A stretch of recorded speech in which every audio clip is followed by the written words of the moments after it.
Untuk menghemat waktu, jangan bertanya untuk 5. Baiklah, berdirinya saya di sini, saya akan mempresentasikan tentang materi mata kuliah tentang anti korupsi, yang dimana judul materi yaitu penyebab perilaku korupsi. Sebagaimana yang kita tahu bahwasannya penyebab perilaku korupsi yaitu hal-hal ataupun tindakan yang melatar belakangi terjadinya tindakan korupsi. Menurut Jack Daniel dalam teorinya yaitu teori Bond, beliau menjelaskan bahwasannya Bond mempunyai singkatan yaitu Give, Opportunity, Needs, dan Expose. Give adalah keserakahan, yang dimana bahwasannya keserakahan adalah perilaku ataupun tindakan yang dimana seseorang itu merasa tidak cukup atau dia ingin mempunyai kebutuhan lebih dan lebih dari sebelumnya, sehingga yang dimana keserakahan itu terus meningkat atau sifatnya terus menguat keserakahan tersebut, maka peluang terjadinya tindakan pidana korupsi itu makin membesar juga. Dan untuk opportunity yaitu kesempatan, yang dimana bahwasannya tindakan korupsi tidak akan terjadi di mana bahwasannya mereka tidak mendapati kesempatan. Jikalau seseorang mendapati kesempatan di dalam jabatannya ataupun kepemerintahannya, maka orang tersebut akan mempunyai peluang untuk melakukan tindakan pidana korupsi. Selanjutnya yaitu need.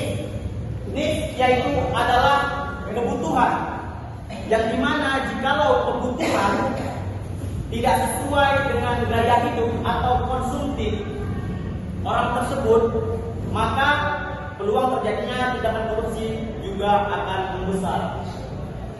Selanjutnya yaitu expose. Expose mempunyai arti yaitu pengungkapan, yang dimana pengungkapan ini masuk ke dalam sebuah ketika terjadinya tindakan pidana korupsi, di mana terjadinya tindakan pidana korupsi, orang yang melakukan korupsi tersebut atau pelaku tidak mendapatkan hukuman ataupun siksaan yang setimpal atas korupsi ataupun uang yang dia korupsi lebih besar daripada hukuman yang dia dapatkan. Itulah teori Bond yang dipaparkan oleh Jack Bond.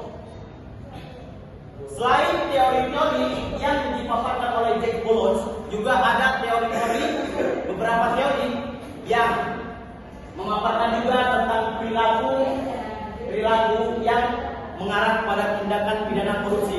Salah satunya yaitu teori CDMA, yang dimana CDMA ini adalah korupsi akan terjadi bila adanya kekuasaan ditambah dengan monopoli dan disertai kekurangannya akuntabilitas dalam kepemerintahan negara.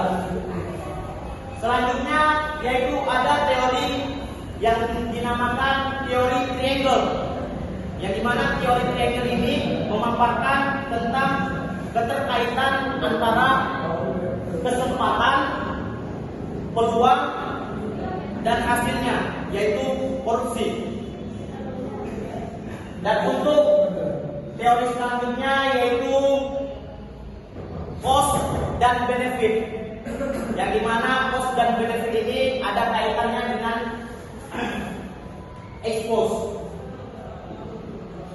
yang dimana ketika seorang melakukan tindak pidana korupsi, hukuman yang dia dapatkan tidak setimpal. Bagaimana itu contohnya? Ketika seseorang melakukan tindakan korupsi, dia mendapatkan lebih banyak manfaat ataupun lebih banyak dia mendapatkan keuntungan daripada resiko yang akan dia dapatkan nantinya. Selanjutnya kita masuk kepada faktor terjadinya tindakan korupsi. Faktor atau penyebab ada dua, yaitu faktor internal ketahui faktor internal ini adalah faktor yang berasal dari dalam diri manusia tersebut atau adalah sifat dan sikap seorang tersebut, sehingga mengacu kepada akan terjadinya peluang tindakan pidana korupsi.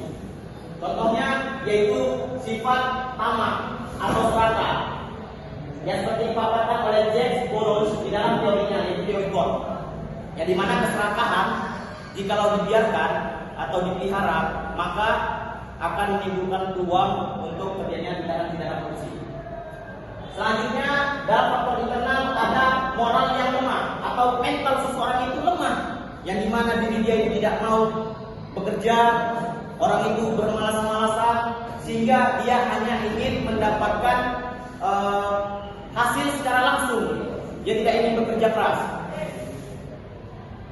Selanjutnya yaitu dari faktor internal, faktor eksternal, yaitu faktor dari luar. Contoh faktor dari luar itu adalah kebutuhan atau gaya hidup yang konsumtif. Kenapa saya memaparkan di sini bahwa kebutuhan atau gaya hidup yang konsumtif? Karena jikalau ekonomi tersebut ataupun nilai-nilai jual pasar itu meningkat, maka orang-orang